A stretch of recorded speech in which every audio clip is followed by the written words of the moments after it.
tous. Donc évidemment, merci au musée de m'inviter, à la SFECO, à Béatrice. Merci d'être tous venus ici. Un grand plaisir d'avoir autant d'auditeurs. L'idée de cette conférence, c'est de vous raconter mon lien avec l'Asie, avec la Corée et la Chine, et je dirais la Chine des sondes en fait, découverte à guillemets. Donc j'ai commencé par vous montrer cette calligraphie parce que j'ai commencé la céramique quand j'étais toute petite, quand j'avais une douzaine d'années, toute seule dans mon coin, comme ça, en cherchant la terre dans un ruisseau, puis en enlevant les cailloux, et puis en faisant des petits pots comme ça. Puis j'ai fait des études, j'ai dit que je voulais faire de la céramique, on m'a offert des études de céramique, et puis je suis arrivée à Paris. Et là, j'ai découvert un grand peintre, qui était un réfugié politique. Il était communiste en Corée du Sud, donc c'était pas terrible à l'époque comme idée. Donc il est sauvé, il est arrivé à Paris, il a été accueilli par l'ICF, le conservateur du musée Cernucci, et il a créé une académie de peinture orientale pour survivre et puis pour rencontrer des gens, je pense. Et je suis allée au musée Cernucci par chance. J'ai découvert ce peintre qui était là, petit bonhomme avec son pinceau, un grand papier, qui se concentrait, qui disait rien, qui était là complètement intemporel, et puis qui d'un seul coup posait le pinceau sur le papier, pas de pinceau gorgé d'encre sur le papier blanc, et ça y est, il y avait quelque chose qui jaillissait de là, il y avait une espèce de miracle qui apparaissait. J'étais complètement fascinée, j'avais une vingtaine d'années, je me suis dit mais qu'est-ce que c'est? Qu'est-ce qui se passe? Donc je suis allée comme ça, tous les derniers samedis du mois, aux démonstrations de ce maître, que je ne savais pas du tout que c'était un grand maître, je ne savais rien, et j'ai commencé à dire mais moi je veux apprendre. Ah non, je ne donne pas de cours. Non, mais moi je veux apprendre. Et puis pour finir, ils ont dit d'accord. Et puis pour finir, il y a eu cette académie de peinture. Et puis pour finir, il y a eu tout un ensemble de gens passionnés et envoûtés par la magie du pinceau. Et donc je me suis retrouvée à faire ma pratique de céramique que j'avais démarrée avant. Et puis cette ouverture magique sur l'Orient, en fait, sur les espaces, sur le blanc, le noir, la vitesse du pinceau, tout ça. Donc c'est pour ça que je démarre ma conférence avec cette copie, parce qu'en Chine on n'est pas du tout gêné à faire des copies, ni en Corée. Et ce peintre était né en 1904, donc vous imaginez la Corée en 1904, c'est-à-dire que c'était le 15e siècle à mon avis à peu près. Hein. Donc on copiait évidemment et il nous apprenait à manier le pinceau comme il avait appris lui. Donc c'est une copie d'un texte très connu que tous les élèves en calligraphie sans doute répètent et répètent et répètent et répètent. Et donc mon parcours, c'est une sorte un peu d'oscillation entre ces deux polarités, la matière, la céramique, le volume, la cuisson, et puis d'un autre côté, la peinture, la fluidité, les espaces, l'expression libre, entre guillemets, enfin quand on peut, ce qui se passe avec le pinceau, spontanément, prémédité, sur une feuille de papier, sans repentir. Donc je vais commencer à vous raconter un peu plus. Ses études à l'Académie de peinture, donc avec ce monsieur et madame Li, sa femme était aussi quelqu'un de grande valeur, de caractère, et aussi une femme qui savait très bien enseigner et capter l'esprit des passionnés qu'on était tous. Et donc elle avait créé un cahier par lequel on apprenait à dessiner les traits de base qu'il avait énumérés. Il y a 240 radicaux de base, et pour les dessiner, il faut apprendre à faire les différents traits. On apprenait patiemment à tenir le pinceau, à sentir le centre du pinceau, à appuyer pour faire un trait plus large, à relever pour faire une pointe. Toute une affaire, vraiment toute une affaire. Et on était complètement envoûtés par ça. Et ce maître organisait des stages qui duraient une quinzaine de jours.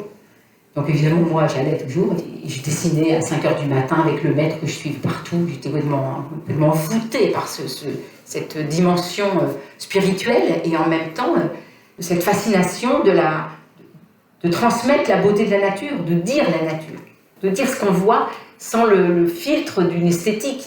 Ce qu'il nous apprenait, c'est chacun, dites ce que vous êtes par ce que vous voyez. Racontez ce que vous voyez de la branche. Donc voilà, donc je fais ça et en même temps, je fais de la céramique. Pour lier les deux, il faut trouver une ruse de Sioux. Donc la première ruse de Sioux que j'ai trouvée, c'est de faire des bols avec des idéogrammes. Donc c'est des bols qui sont tournés avec un grès, là il y a un techno-coup tout à fait classique que j'avais appris à faire à l'école, et puis des idéogrammes qui sont peints avec un pinceau. Et là je me suis servi de ce que j'avais appris comme décor plus comme expression intérieure, comme l'idée de l'unique trait de pinceau, cette idée de l'âme qui se transmet par le papier, plutôt comme un décor superficiel, mais bon, une espèce de lien avec le motif. Un autre bol, vraiment différent, avec un décor sous couverte, en porcelaine cette fois, et qui reprend comme ça des espaces d'une calligraphie très ancienne. Et donc en fait, ces pièces-là, je les ai faites dans les années 85, par là. J'ai fait 4 ans d'école de céramique, où j'ai pas beaucoup appris, à part un petit peu de rudiments de céramique, mais ça c'est toujours comme ça dans les écoles. Et heureusement, j'avais ce maître qui me donnait une ouverture sur l'esthétique, et donc j'avais vu chez lui beaucoup de céramique, beaucoup de livres d'art, et donc ça m'avait nourri et donné envie d'aller dans les musées, évidemment, à Saint-Lucie et à Guillemets. Et puis, alors, comme là, j'étais pas une très bonne tourneuse, donc c'était des petits bols, je ne voulais pas rester dans cette taille, je me disais, si j'arrive à changer de taille, peut-être il y aura autre chose qui va être indispensable à faire, comme une autre nécessité. Donc, je me suis mis à modeler des coupes beaucoup plus grandes et les graver, en fait, graver des idéogrammes pour que le motif soit dans la chair de l'objet, fasse corps avec l'objet. Essayer de sortir du dessin sûr et rentrer dedans. Et puis, on apprenait donc à faire de la calligraphie, à tenir le pinceau, etc. Mais le but de cette calligraphie, c'était peut-être aussi de lire le paysage, d'arriver à comprendre comment on peut dire des espaces, comment on peut dessiner ce qui pousse. On apprenait à dessiner ce qui pousse. Ça, c'est un exemple, c'est un ginkgo biloba. L'idée, c'est un carnet de croquis que j'ai photographié avant de venir. On dessinait soit les formes pour s'en inspirer d'un point de vue abstrait, comme une calligraphie peut être abstraite, ou alors on essayait de sentir comment ça s'accroche, comment ça pousse, parce que en peignant, l'idée de cette philosophie de la peinture, c'était de dire la vie de la plante. Donc il fallait étudier comment la sève passe, comment ça s'accroche. Donc on apprenait par exemple à dessiner une feuille accrochée à une branche, à dessiner une branche accrochée à un tronc, et puis à dessiner un arbre, et puis à trouver un moyen de dire que cet arbre c'est un volume. Et cet apprentissage faisait qu'on pouvait passer des mois à dessiner presque tout le temps le même arbre, et on était un peu intrigués. Enfin, est-ce qu'on va aller plus loin? Mais finalement, moi, ça ne me gênait pas du tout, parce que j'avais assez vite senti que ça me convenait très bien, cette sorte de patience comme ça, d'observation. Et finalement, si on sait dessiner un arbre, à peu près, on sait en dessiner 10 000. On n'a pas besoin d'étudier aussi bien le pommier, le poirier, le pêcher, le ginkgo biloba ou le hêtre. On a compris comment les branches poussent, comment ça s'accroche, comment on fait pour dire que c'est derrière, pour dire qu'il y a un volume. Donc on apprenait ça, voilà. J'ai voulu essayer de trouver un moyen de mettre ça dans ma céramique. Glups. Donc voilà par exemple un dessin de pomme. Donc assez vite fait, j'ai essayé de les faire assez rapidement pour qu'il y ait un jet, que ce ne soit pas trop tenu, et puis les transposer sur une pièce. Alors ça c'est une boule en porcelaine tournée, et puis une sorte de pommier qui tourne, qui évoque les pommes. La forme de la pomme c'est déjà le rond de la pièce, et peut-être un peu une idée de forme coréenne, avec la lèvre et le pied. Une autre idée qui reprend donc le pommier, et puis comment... Alors là, on revient un peu à une feuille de papier, c'est-à-dire qu'il y avait un dessin d'un côté, un dessin de l'autre à cette époque, et puis comment faire vivre le blanc, mais en même temps c'est un volume. Alors comment faire tourner tout ça ensemble, garder l'idée du volume, mais en même temps avoir un motif. Voilà, c'était cette recherche à ce moment-là. Et puis comment avoir une matière un peu crémeuse, un peu douce, un peu ronde, qu'on a envie de toucher quand même, parce que c'est de la céramique. Donc,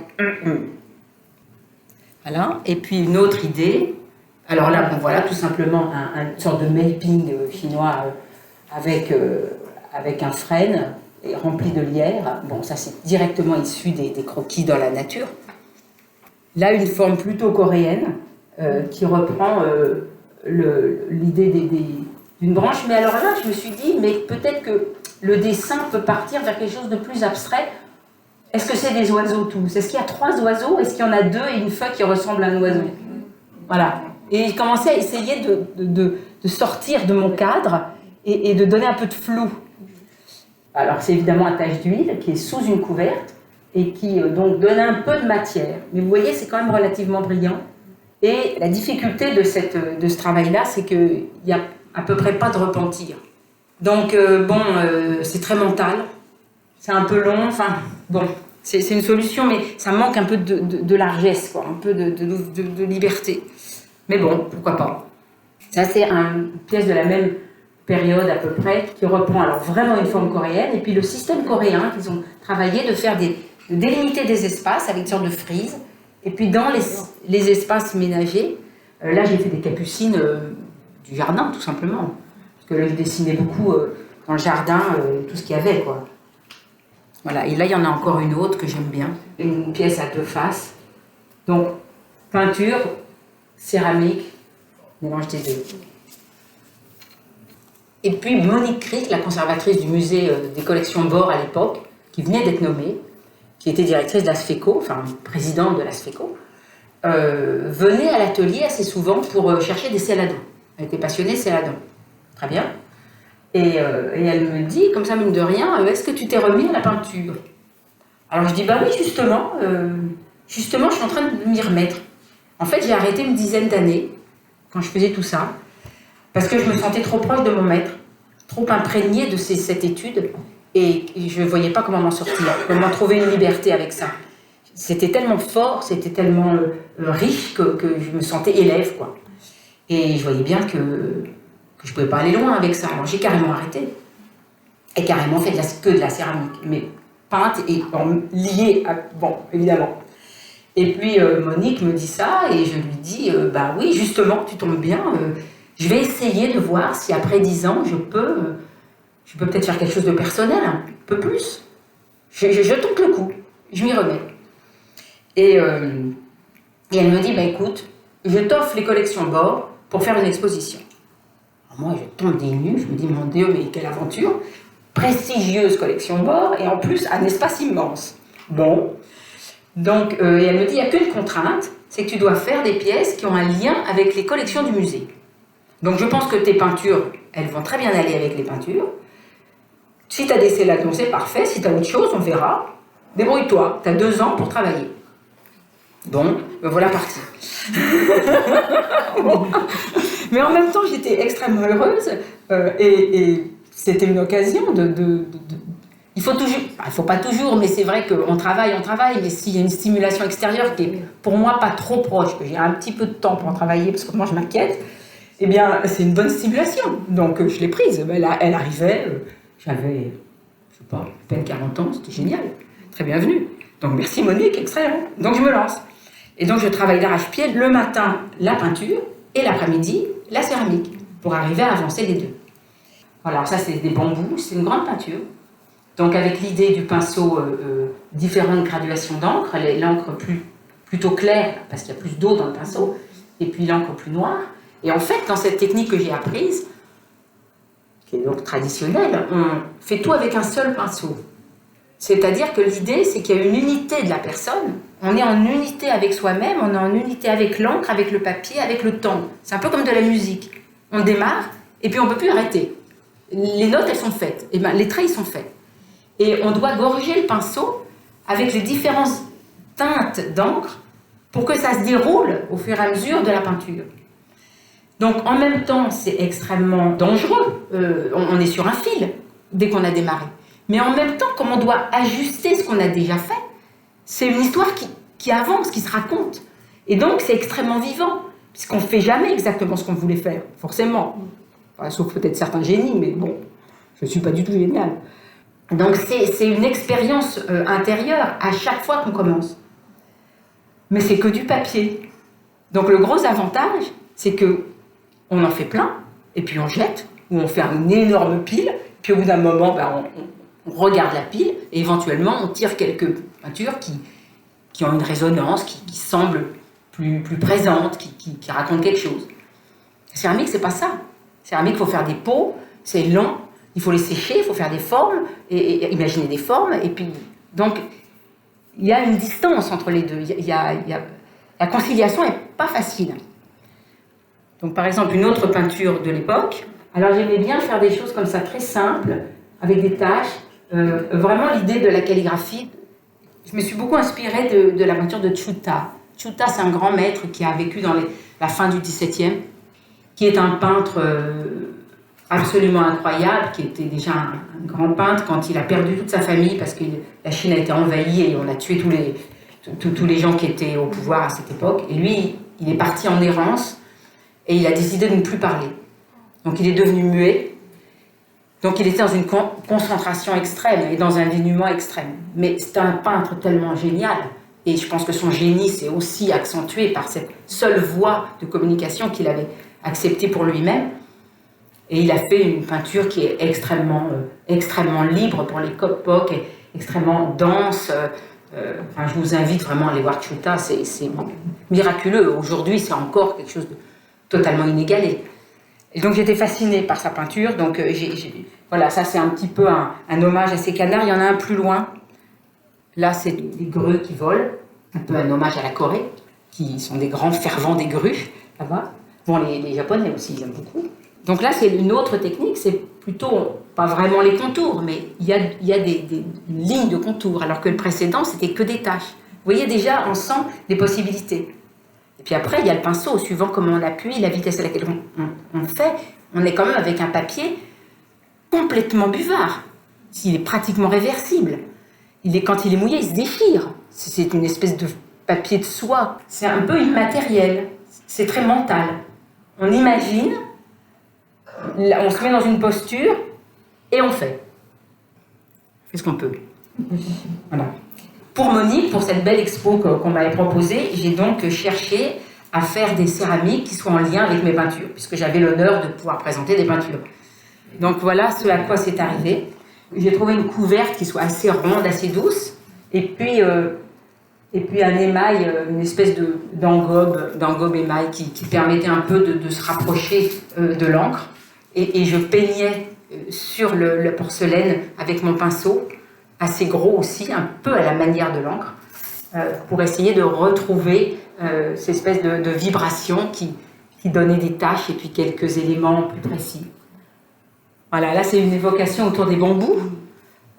Les attaches, c'est très important dans la peinture. Comment le trait finit, comment le trait démarre. En peinture chinoise, on passe beaucoup de temps à démarrer les traits et à les finir. Le trait doit être un tout, doit être l'unique trait de pinceau, comme disait Shitao. On est dans cette idée que on commence et puis tac tac et hop, on avance de chaque côté, mais c'est le lien des deux qui compte. C'est l'os en fait, comment l'articulation. Hein, on est un peu là-dedans quoi. Et puis l'idée de garder du blanc, de garder de l'espace, de respirer.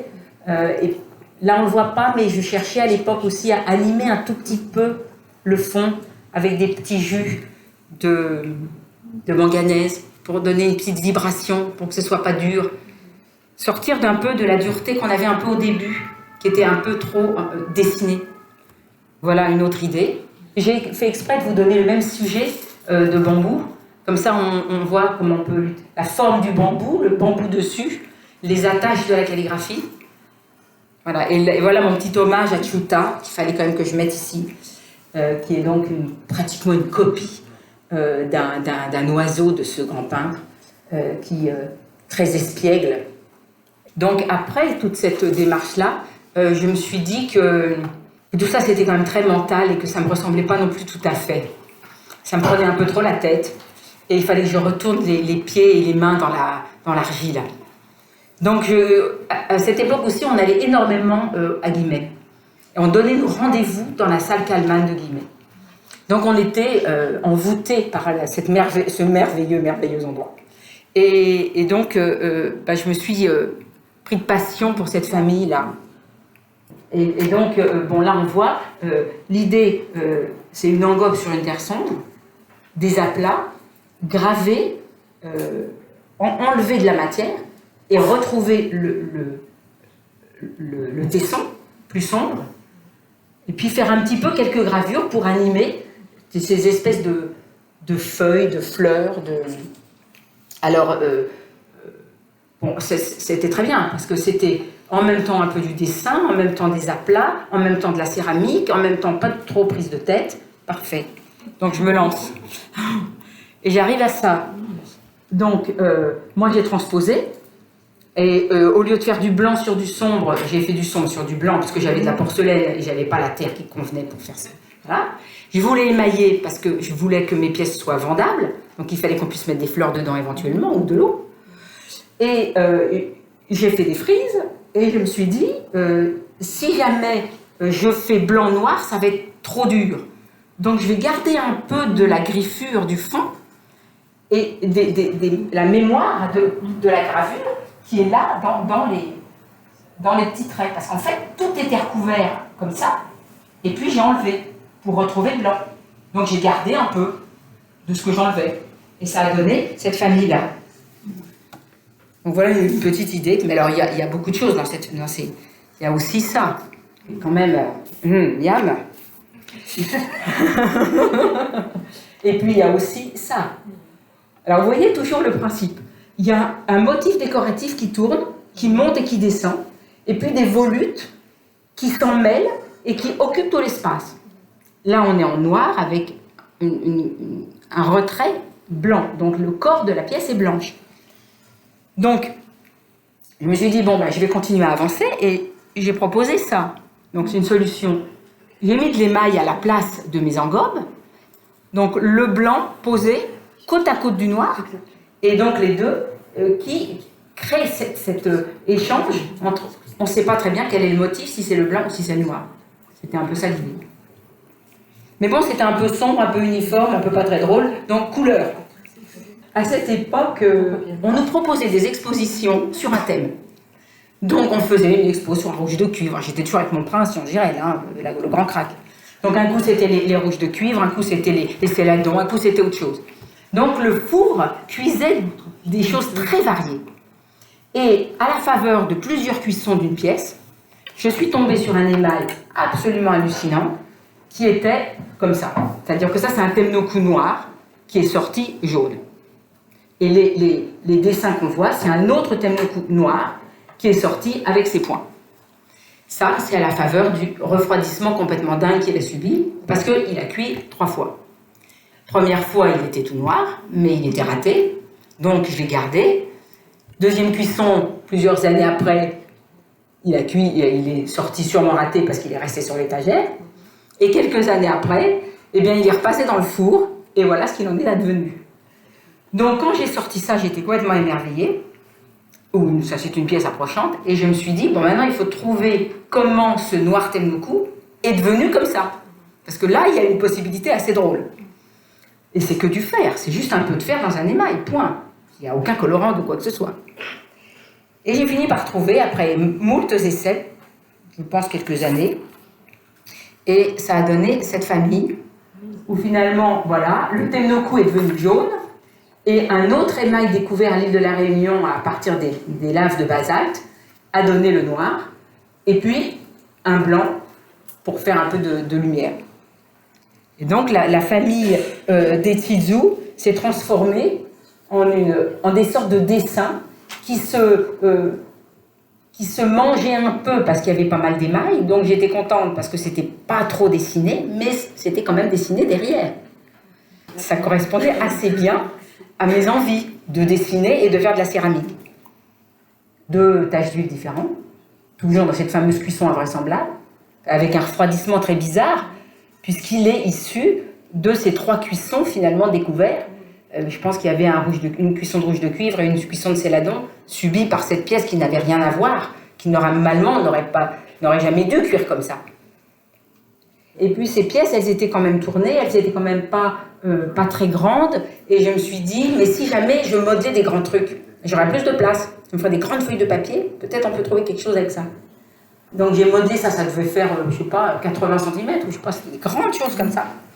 Modelé et avec une réserve et un motif en ombre chinoise. Vous voyez, ça peut faire encore penser aux ciseaux.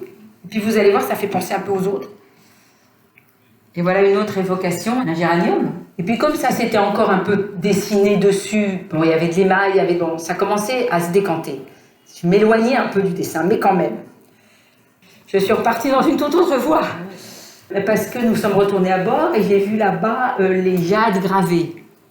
Donc j'ai imaginé de faire des pièces qui soient gravées à l'épingle, en porcelaine, donc on voit complètement à travers, et qu'ils soient des bols qu'on puisse tenir dans les mains, donc qu'ils soient émaillés pour que ça soit doux, et que quand on se promène dans la maison et qu'on passe près d'une fenêtre, eh bien, il s'éclaire. Voilà, c'était ça l'idée. Et ça a donné aussi cette famille parce que je voulais à ce moment-là aussi relier encore plus le motif à la matière. Donc si on grave dedans, c'est complètement dedans, c'est ensemble. Donc on retrouve un peu l'idée de la grande coupe. Vous voyez, ça tourne, ça va tourner en rond. Et donc ça c'est un arbre, hein, tout simplement. Émaillé, donc gravé, émaillé. Voilà une autre évocation. Donc j'avais dessiné des frênes. Mais bon, est-ce que ça doit être des frênes? On ne sait pas. Parce que c'est l'idée de la transparence, c'est l'idée de la matière, de la porcelaine, de la magie de la porcelaine. Et là, c'est le dernier outil, le plus gros que j'utilisais au début. Donc je dessinais un pommier et puis voilà, voilà comment je gravais, quoi. Un saule, enfin, moi je dis que c'est un saule, mais ça n'a pas d'importance. Et puis ça fait assez mal au dos et assez fatigant pour les yeux de faire des trucs comme ça. Donc malgré que tout le monde en voulait, j'ai dit bah stop, je ne vais pas devenir complètement acariâtre, parce que c'est complètement dingue, il faut une loupe. Si on grave trop, on perce, donc c'est foutu. Enfin, c'est une tension. Bon. Alors, c'était amusant d'essayer d'en faire quelques-uns, mais bon, hein, stop. On retourne à Guimet. Je voulais vous montrer les feuilles qui en bas, qui sont des espèces de rondes bosses extrêmement doux, cette couverte extrêmement délicate, avec ce corps de grès qui fait chanter la couleur. Enfin, c'est un miracle, c'est vraiment un miracle. Et donc là, le dessous d'un bol, où on voit encore ces sortes de feuilles de palme. Alors moi, j'ai été fascinée. Je me suis dit, ben voilà, l'opposé de mes dingueries de gravure en façon pluie qui tombe dans le ciel, je vais faire des rondes bosses un peu gros. Donc ça a donné ça. Donc ça, c'était au moment de l'expo chez Monique Crick, aux collections Bord, donc. Et donc l'idée de faire des reliefs très doux et que l'émail coule dans les creux et que les dessus des bosses soient plus clairs, donc apparaissent en avant par rapport au creux, et que la couleur, que ce soit bleu, que ce soit vert, que ce soit lumineux, que ce soit je dirais charnel, parce que je ne sais pas si on peut dire charnel, mais bon. Et puis un autre, par exemple, voilà. Alors là, on voit bien l'outil. J'avais inventé un outil à ce moment-là qui soit... j'avais découvert qu'ils avaient tendance à graver d'un côté et de l'autre. Donc il fallait trouver un outil qu'on puisse inverser, et qui soit tranchant. Il fallait faire une porcelaine. Là, je faisais de la porcelaine que je colorais à l'ocre pour qu'elle ait les qualités de finesse de la porcelaine, mais qu'elle ne soit pas trop blanche. Et donc, avec cette finesse, on pouvait graver de manière fine, de manière précise. Un ensemble de bols. Moi, j'adore les bols. Je trouve que c'est un petit objet qu'on tient dans la main, qu'on offre. On peut mettre à manger, on peut mettre à boire. On le lave, on le tient sous l'eau. On le regarde, la lumière passe dedans, passe dehors. C'est une douceur, on le caresse. Enfin, voilà, c'est un voyage, quoi. Hein. L'univers dans un bol, comme diraient certains. Et puis, une proposition de voyage en Angleterre, et mon cher amoureux Jean Gérald, dit très bien, je suis partant, on vient, mais on ne va voir que la céramique Song. Alors, Ashmoleum, Fitzwilliam, Cambridge, British Museum, Percival and David Foundation, et puis V&A. Donc, vous voyez le programme, 5 jours. Et alors, moi, je dis non, pas que les Song, les Coréens aussi, quand même. Et les amis qui nous invitaient, qui étaient des anges adorables, ont dit d'accord. Et une journée par musée, en faisant pratiquement un cours de céramique à chaque fois, et moi, tournant partout pour faire le maximum de dessins. Parce qu'à l'époque, je ne faisais pas tellement de photos, il y avait des vitrines, on ne voyait rien. Donc je faisais des croquis de comment ça marche leur système, comment ça tourne tout ça, comment ils organisent ces Sizhou, ces Longquan, toutes ces familles. Et puis là-bas, il y a énormément de Yaojiao, il y a énormément de Tsingpai que je vais vous montrer. Donc voilà quelques dessins de l'époque où je cherchais l'organisation, la méthode, comment ils font. Et voilà un yaojiao. Donc en fait, c'est une céramique en terre un petit peu mie-de-pain et gravée, toujours avec ce système de choses qui tournent, mais qui est gravé très finement. Et donc, je me suis dit, allez, hop, on essaye. Alors, aux collections Bord, il y a ça. C'est-à-dire la même technique, la même époque, mais avec des gravures très larges, très modernes, et vu de près, ça donne ça. Donc c'est très inspirant, parce que c'était l'opposé de cette espèce de maniérisme de ma pluie, là, avec les choses transparentes. Donc j'ai gardé la couverte, et j'ai cherché à faire un mélange entre des aplats en relief, et des creux, qu'on voit mieux dans la pièce suivante. Voilà, donc au milieu, il y a un aplat en relief, et autour, il y a des creux pour faire couler la couverte dans le creux, à la façon des Chizu. Donc une espèce de lien des deux. Cette famille est pas très loin, pour les amateurs, des Tsingpai. Alors là, c'est un autre délire. C'est une espèce de graphisme qui paraît complètement fouillis, mais qui n'est pas du tout, et qui fait chanter la couverte par des myriades de petits creux et de mouvements. Comment organiser ça de manière moderne, enfin, contemporaine, sur une chose très fine, et que ça ne soit pas brillant. Parce que eux, c'était assez brillant, mais ça ne nous gêne pas du tout chez eux. Mais moi, ça me gênait. Voilà un autre, pour vous montrer un peu ce que c'est. Mais je ne suis pas du tout arrivée, hein, mais j'adore. Je trouve ça absolument fascinant. Et donc, ça a donné ça. Donc ça, c'est des pièces qui étaient donc aux collections Bord. La gravure, et puis j'ai cherché à trouver une forme qui soit plus contemporaine, qui ne soit pas trop imprégnée de la Chine ancienne. Donc, une sorte de bassin posé sur son ombre, avec la couverte qui coule dans les creux. Là, plus largement. Là, les canards, donc l'idée des Tsingpai, mais sans le fouillis que j'arrivais pas à faire. Là, une chose plus large. Et puis on arrive à une autre façon de faire. C'est au nord, c'est les dings, mais ça fait rien, c'est le même système. C'est un outil, alors là pour le coup, ils ont été très forts. Ils ont fait un outil qui fait 2 encoches en même temps. Vous voyez, on a 2 lignes. Donc ça donne encore plus de tonus à la gravure. Et puis ce côté ivoire est quand même assez merveilleux. Et permet un peu une idée de sortir de l'Asie. Parce qu'il y a aussi cette idée, c'est que là, je ne voulais pas m'enfermer dans les céladons. Je ne voulais pas rester complètement chinois, asiatique ou coréenne. Donc il fallait que je trouve une ouverture. Et là, ils me l'offrent. On voit bien comment ils font. Et c'est très très vite fait. C'est très délicat parce qu'il n'y a pas de repentir. Il faut faire ça très vite. Et puis on en rate plein. Donc, comment faire? Alors voilà une idée. C'est une sorte de mélange entre la pièce chinoise que vous avez vue avant, un ding, et puis les longs coins du début, la liante de guillemets avec les rondes bosses. Voilà, une sorte de lien de tout ça ensemble. Là, avec une couverte plus coulante, qui reprend plus l'idée des dings. Bon, c'est des pétales qui tournent, voilà. Alors là, j'ai cherché à faire des reliefs que j'ai rajoutés, pour donner plus de modelé, pour essayer d'aller vers la sculpture. Vous voyez, c'est déjà des formes qui sont presque plus des formes d'usage. C'est un peu des radis ou des navets, ou quelque chose du jardin, quoi. Mais c'est très noble, hein, c'est délicieux. Alors évidemment, dans tout ça, il y a des aventures avec la cuisson. Parce que, bon, pour faire des céladons, il faut qu'il y ait en réduction d'une certaine manière. Et si on veut avoir une surface douce et en même temps transparente, c'est tout un schmilblick pour y arriver. Faire transparent et brillant, ça va encore, mais transparent et douce. Donc il y a des refroidissements compliqués. Et puis après, bon, les pièces ivoire, elles sont oxydées, donc le feu chargé d'oxygène.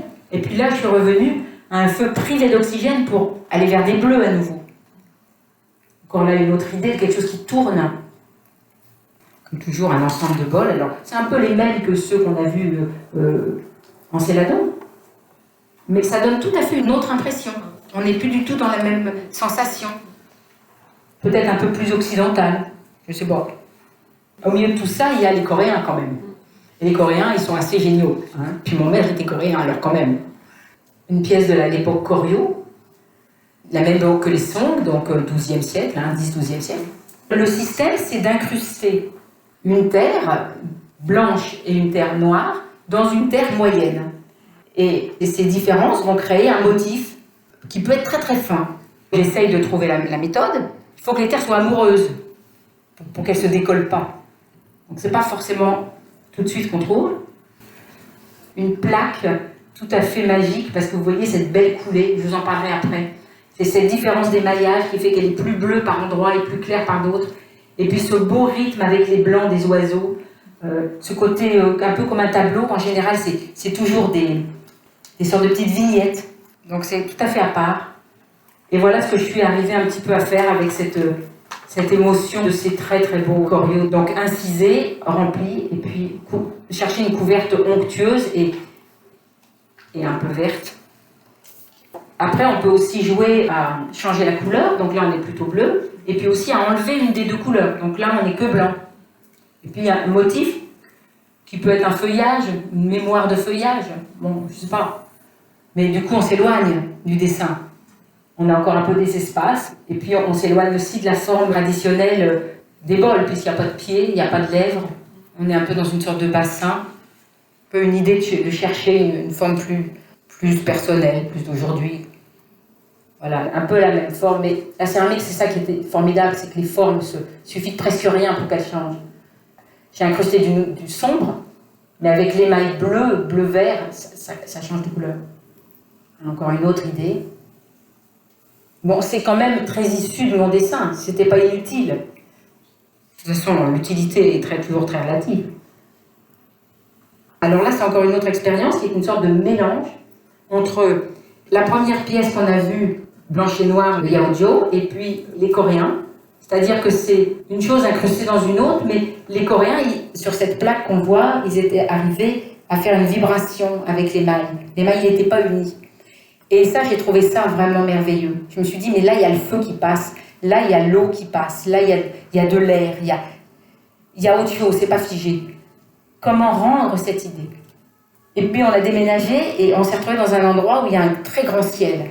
Donc, il y avait des nuages aussi qui passaient devant le soleil. Donc, je me suis mis à faire une famille que j'ai appelée les pièces à nuages, et dans lesquelles j'ai déréglé le four pour avoir des passages sur la même pièce qui sont chauds et des passages qui sont froids, oxydés et réduits sur la même pièce. Alors, pour les Coréens, c'est un gros défaut, pour les Chinois aussi. Il fallait tout cuire, soit oxydé, soit... C'était pas bien, mais moi, j'adore. Donc, c'est un petit clin d'œil à la plaque qu'on a vue des Coriaux tout à l'heure, une sorte de transposition de ce nuage qu'ils ont fait avec l'épaisseur plus grande d'émail, que moi j'ai fait avec une autre façon de cuire, et puis des aplats. En fait, dans tout ça, il y a quand même toujours cette idée que le feu soit là, puisque la céramique, c'est un lien avec le feu, c'est quand même un compagnon, on fait ensemble. Moi, j'aime lui donner des choses, et il m'en donne aussi, mais ce qui est merveilleux, c'est quand on défourne et qu'on est surpris. Qu'on est surpris, mais attends, moi j'ai donné ça, il se passe ça. Mais qu'est-ce que je peux faire avec ça? Est-ce que ça me plaît? Est-ce que ça m'intéresse? Est-ce que ça va plus loin? Qu'est-ce que ça m'apporte? Et dans nos cuissons, on fait toujours énormément d'essais. Donc les essais emmènent vers autre chose. C'est pour ça que ma trajectoire aussi est si variée. Parce qu'en faisant plein d'expériences, on arrive à un endroit à un autre. Mais finalement, c'est toujours que du dessin et une tentative de le mettre en volume sur des pièces. Donc c'est pas si différent que ça, en fait. Et puis à ce moment-là, je me suis dit, faut peut-être sortir un peu du céladon, faut peut-être essayer d'ouvrir, de découvrir autre chose. Et je me suis dit, avec mes gravures, je pourrais peut-être mettre un émail qui coule aussi, mais qui ait une autre vibration, une autre lumière. Et j'ai fait des pièces avec des émaux au fer, une sorte de tache d'huile. La pièce, c'est un bol, comme les bols que vous avez vus tout à l'heure, les céladons, et puis après le groupe des blancs. Et puis là, c'est presque la même chose, sauf que dessus, c'est une autre couverte qui va ruisseler entre les petites montagnes et qui va être plus mince sur les reliefs, comme là. Et comme elle est plus mince, elle prend certaines teintes, plutôt irisées. Et quand elle est plus épaisse, elle devient noire ou à tache d'huile, à matière à l'intérieur. Le relief se redessine par la matière qui coule, donc finalement par le feu. On commence à rentrer dans la céramique complètement là. Et ça permettait d'avoir des couleurs aussi. Parce que cette irisation, on dirait un peu du métal, c'est incroyable. Cette façon de refroidir le fer fait monter le fer en surface et on peut l'iriser. Alors évidemment, c'est toute une alchimie pour comprendre comment il faut refroidir. Hein. Je vous passe les détails. Quelques années de galère. Mais c'est passionnant. On fait des découvertes. On ouvre le four pendant la cuisson et on sort des pièces et on regarde et on les remet. Et petit à petit, on avance. Et donc, c'est des reliefs. Et donc, le motif n'est plus peint. Le motif n'est plus dessiné. Le motif est en relief et c'est le feu qui le fait. Donc, merci. Et puis, le feu du refroidissement, donc les phases de réduction et d'oxydation, créent la lumière, en fait.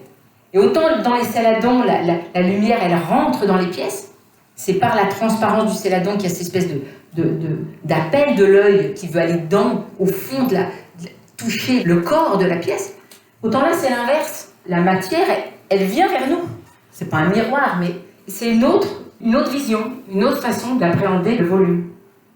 Une autre idée, avec des différences de taille de ces fameuses feuilles découvertes sur l'urne de guillemets, là, de Lanquan. Et en fait, les autres, les Yaojiao et les Tsingpai, je les ai un peu abandonnés pour l'instant, j'ai pas trouvé la solution. Ces pièces-ci, en fait, on peut les graver, c'est long à graver, mais ça marche à peu près. On en casse un peu, mais ça va. Mais pour faire les Tsingpai, donc ces pièces où il y a tout un chahut de petites gravures, il faudrait en faire plein et choisir après. Mais j'ai découvert, quand on est allé en Chine ces dernières années, on était beaucoup invités en Chine, en Corée, partout là-bas, à Taïwan. Et les grands maîtres en Chine, ils ont une petite fabrique avec une vingtaine, une trentaine d'ouvriers. Ils proposent des formes, ils mettent au point des pâtes, etc. Moi, j'avais pris un dé à coudre de pâtes. Je voulais voir comment c'était, mais ils n'étaient pas contents du tout. Hein. Et en fait, ils élaborent leur forme et leur couverte comme ça. C'est cuit dans le four. Et puis de temps en temps, il y en a une qui est magique, qui a eu un lien avec le feu, une place dans le four, ou je sais pas, il s'est passé quelque chose qui fait qu'elle est vivante. Et ils la gardent pour leur musée, où ils la vendent comme pièce unique, sacralisée à la hauteur de leur reconnaissance. Mais toutes les autres sont vendues facilement à des prix, ce qu'on ne peut pas du tout faire en Occident. Donc c'est très compliqué de savoir comment pratiquement fabriquer aujourd'hui des Tsingpai ou des Yaojiao, ou des pièces qui doivent se faire en grande quantité, pour être libre, pour qu'il y en ait quelques-unes de réussies. Et qu'est-ce qu'on fait? On casse tout. Mais en même temps, c'est complètement mortifère. On ne peut pas passer des semaines à tout casser tout le temps. C'est pas drôle. Et on n'a pas envie, parce que finalement, elles sont quand même pas mal. Et elles sont quand même gaies et vivantes et témoins d'un moment. Donc, j'ai pas trouvé la solution. Je sais pas comment faire. Si je trouvais, je crois que je me remettrais à essayer de faire des Tsingpai et des Yaojiao. Les miens, avec mes gravures, avec mon idée qui reprendrait peut-être les mouvements que j'avais découverts en Angleterre ou dans les grands musées, mais qui seraient plus personnels. Comment les appréhender? Je ne sais pas. Alors que là, oui, il y a la solution. On les grave, c'est un peu long, mais le feu vous donne une partie du travail, et c'est pas trop méditatif. On n'est pas obligé de préméditer comme quand on peint. On est quand même dans la céramique, c'est quand même des volumes, et c'est quand même drôlement agréable à faire. Donc, ça compte aussi. Parce que je pense que si on est heureux de faire quelque chose, ça doit se sentir. Il doit y avoir quelque chose qui en sort. Si c'est trop terrible de le faire, mais qu'on n'aime que le résultat, il me semble qu'il y a quelque chose qui ne va pas. Je ne le sens pas bien. Et puis, partant de là, évidemment, il y avait des essais dans le four, de toutes sortes. Et de temps en temps, il y a des voies comme ça qui se dessinent, qu'on attrape. Et il y a eu un petit bol qui a cuit plusieurs fois, parce que j'aime bien quand ça ne me plaît pas vraiment, je recuis. Puis jusqu'à temps que ça soit raté ou que ça aille bien. Les pièces, elles vivent, elles font leur chemin dans le four, des fois elles sont réémaillées, elles sont cuites dans une toute autre cuisson qui paraît absurde, mais ça peut être intéressant pour voir, pour découvrir qu'est-ce que la matière va faire. Et j'avais réussi à faire un petit bol pratiquement doré, mais un espèce de doré doux, ancien, comme une espèce de couleur magique. Évidemment 3 ou 4 cuissons, évidemment impossible à reproduire et incompréhensible. Bon. J'ai eu des bouts de cette matière en faisant cette famille. Donc je me suis dit, voilà, je vais essayer de retrouver cette matière. Donc j'ai cherché pas mal de temps, et voilà un bout du fruit de cette recherche. Donc c'était des sortes de poires, de fruits, de légumes, avec des minuscules bouchons, des sortes de boîtes, et avec une idée de coloration du fer. Donc une couverte très simple, hein, une couverte qui est vivante par le feu. Sinon, c'est marron, opaque. Il ne se passe rien du tout, c'est presque plastique, à la limite. Donc c'est assez aléatoire parce qu'en fait, c'est l'épaisseur de l'émail qui crée la couleur. Donc c'est des très très fines différentes épaisseurs, comme on a vu sur les gravés. On a bien vu que sur les reliefs, c'était beaucoup plus fin que dans les creux, et il y a une énorme différence. Et on voit il y a des parties un peu plus dorées, puis des parties un peu plus bleues. Par exemple, donc là, on a une espèce de bleu qui est apparu, on voit un peu, hein. Et puis là, une espèce de rose, et puis là, on est plutôt un peu doré. Voilà. Donc c'était un peu le début de cette recherche. Et je me suis dit, je vais les faire en grand pour voir. Donc voilà ce que ça a donné, donc modelé en grand. Donc il y en a une je ne sais pas celle-ci, c'est une autre qui est au musée des arts décoratifs, que vous pouvez voir là-haut, grâce à cette chère Béatrice qui l'a fait acquérir. Et ils l'ont exposée avec une toute petite à côté, pour donner le côté monumental. Donc celle-là modelée et l'autre tournée. Évidemment en porcelaine. Si ce n'est pas de la porcelaine, si le corps n'est pas blanc, cette lumière ne peut pas venir, elle ne peut pas sortir. Les céladons, ils ont souvent, moi les céladons que j'ai fait, ils ont pratiquement toujours un corps un peu teinté, donc une porcelaine fine teintée, pour qu'elle soit fine et que je puisse faire ce que je veux avec comme gravure. Donc la lumière rentre grâce au céladon et là, elle est renvoyée. Mais il faut que ce soit blanc. Si le dessous n'est pas blanc, ça ne marche pas du tout. Donc c'est un peu compliqué de mettre au point une porcelaine pour tourner des grandes pièces. Voilà une autre, je ne sais pas si on le voit très bien, mais bon, ça donne un peu une idée.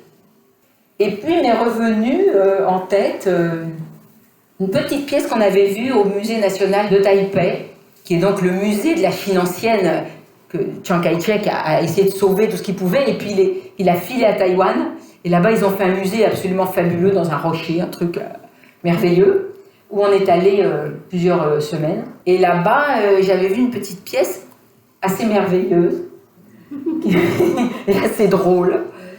Et depuis une trentaine d'années, je fais des animaux, des pièces de Jean Girel.